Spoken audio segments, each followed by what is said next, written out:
Hello all, ఇవాల్టి special spicy and టేస్టీగా పన్నీర్ మటర్ పులావ్ని ఎలా చేసుకోవాలో చూపించబోతున్నాను. దమ్ బిర్యానీకి ధీటుగా ఉండే పులావు అంత ఆరోమేటిక్గా అంత టేస్టీగా ఉంటుంది. చాలా సింపుల్గా చేసుకోవచ్చు. తప్పకుండా మీరు కూడా ట్రై చేయండి. ముందుగా సబ్స్క్రైబ్ చేసుకోండి. కడాయిలో తగినంత ఆయిల్ వేసుకొని ఇలా ముక్కలుగా కట్ చేసుకున్న పన్నీర్ వేసుకోవాలి. ఇది లైట్ గోల్డెన్ కలర్ వచ్చేలాగా వేయించుకోవాలి. ఇలా వేయించుకోకపోతే తినేటప్పుడు లబ్బల్లాగా సాగుతూ ఉంటుంది. టేస్ట్ అస్సలు బాగోదు. ఈ మాత్రం ఇలా ఉండాలి.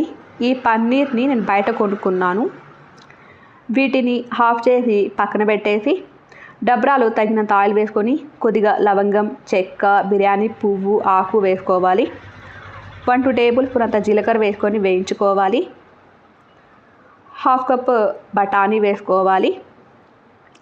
ఇందులో కొద్దిగా పసుపు, half table spoon garam masala, తగినంత సాల్ట్ వేసుకొని మరొకసారి బాగా కలుపుకోవాలి. ఇలా అంతా కలుపుకున్న తర్వాత నానబెట్టుకున్న రైస్ వేసుకోవాలి.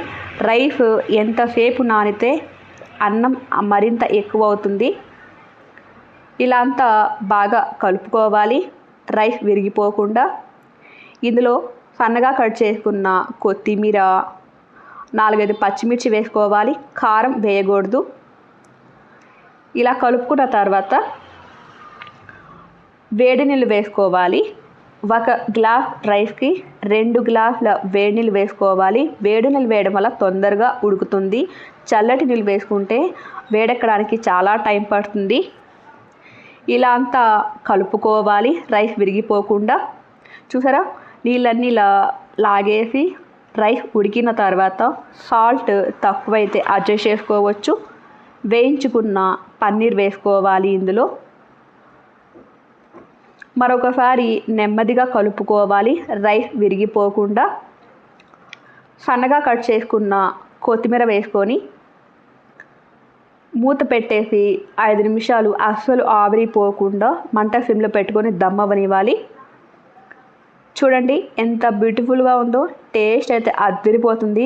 ఈ పులావ్ వండుతూ ఉంటే ఇల్లంతా గుమగుమలాడుతుంటుంది.